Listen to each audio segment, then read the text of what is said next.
try this again because my camera shut off on my phone. So, hey everybody, it's Alex, and I just want to give you a quick update on some things that have been happening the last couple of weeks. Last week I went to see my endocrinologist, and I felt really stupid because some of you know that I've been complaining, bitching, and moaning about my T dose, that I felt he had it too low. What I didn't realize was that the dose that he had me on was actually the dose that I wanted to be on. I was just seeing that he had me on 0.5. I didn't realize that that 0.5 was actually like 100 milligrams every 2 weeks, like everybody, like most guys are on. Of course, some of you guys are on it like once a week or something like that, but, excuse me. But, that's what he had me on, so I felt really stupid about that.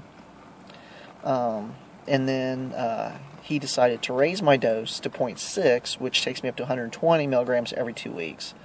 So, Monday was my first shot at the new dosage, so I'm kind of excited about that. Obviously haven't noticed any other changes with the increased dosage, but really happy about it.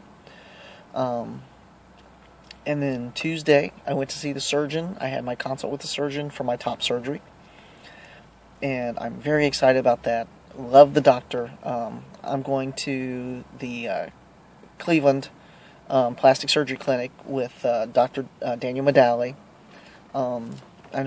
I was a little concerned because most everybody I hear, you guys go to like the one doctor in Southern California, or Dr. Garamoni, I think, is down in Florida. I hadn't heard anybody talk about going to see Dr. Medali, but I'd watched his video and everything, and I felt comfortable with him, but I was still a little nervous. Well, I met somebody who went up there for their surgery and talked about how friendly they were and how helpful and everything.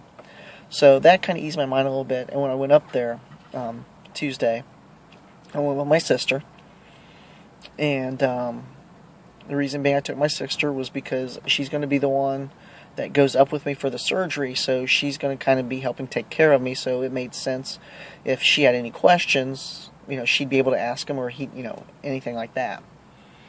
So I got there at about 2:45, like we're supposed to. I was not in the waiting room 5 minutes until they were calling me back. I noticed her walked in the back in the examination room until she walked out. She's like, "He'll be right with you." She walked out. It wasn't 2 minutes later until he walked in, and he asked me a few questions from my medical history questionnaire. Wrote some stuff down. Had me take my shirt off and my binder off, and he did pictures. He did a frontal shot, and then a right profile and a left profile. And then they came back in, and we talked about the procedure, what to expect. He said normally it is a same-day surgery, kind of an outpatient type thing, but I have sleep apnea, so they're putting me down for an overnight stay just to be safe. He said it's a possibility that I may not have to stay. It'll depend on how I do with the anesthesia and stuff. Sometimes with the anesthesia and then the narcotics afterwards, they're a little concerned. But so he likes to do those patients first thing in the morning. So I figure that way, we can get through and get everything. They can monitor you, make sure that you're going to be okay before they have to decide whether or not they're going to send you home or whether you have to stay. So that's where that is. So it'll be done on the 25th. Like I said, the 25th of July, 3 months away.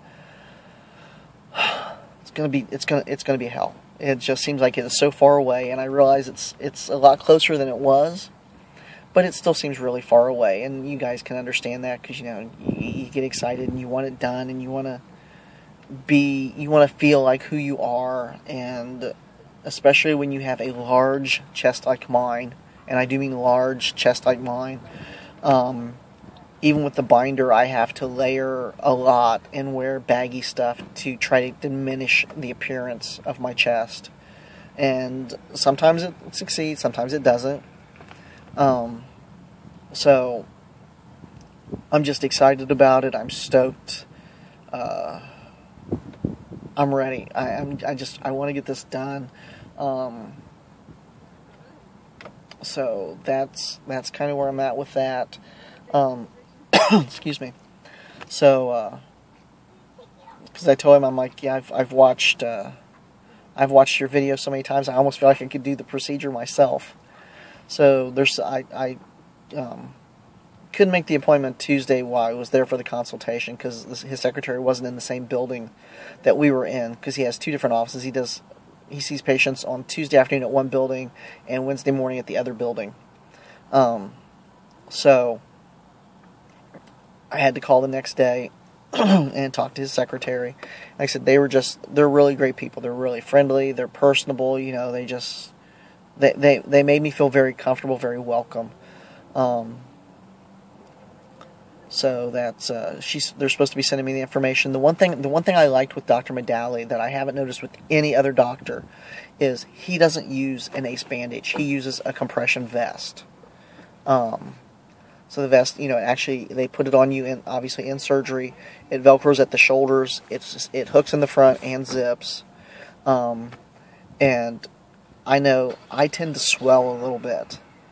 And it just didn't seem, the idea of having that ACE bandage around my chest and then potentially swelling more than there's space for, especially with having the drainage tubes right there, and it just seemed like it was going to be really, really uncomfortable. So that was one of the reasons why I really liked Dr. Medalley over some of the other ones that I had seen. Another thing, the one thing I know I'm going to have a problem with is the fact that I am allergic to the adhesive that's on the back of the bandages. And I'm going to have these bandages all across my chest, so I'm going to itch really, really bad. So I looked at Dr. Medalley and we talked about that, and I'm like, there's always been a drill. So I know I'm going to need that, but as long as I don't go crazy, I'll be okay, and it'll be worth it. So that's pretty much where all of that stands. So that's the exciting stuff. The other stuff, having some personal issues. The girlfriend and I have not been doing well. We've been fighting quite a bit. So I'm hoping to find a resolution for that. As frustrated as I get with everything, I know my dad died right before their 30th anniversary, and they were going to renew their vows. And I know my parents separated a couple of times, in the relationship.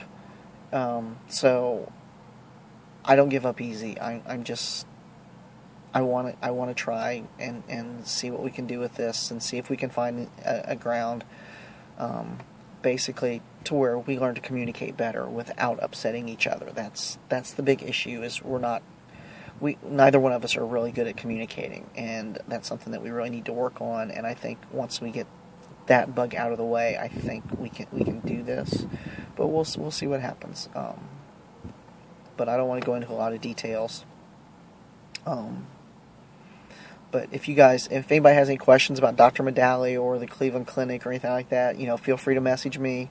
Whatever you want to do, you can put your post on here. You can send me an email, whatever.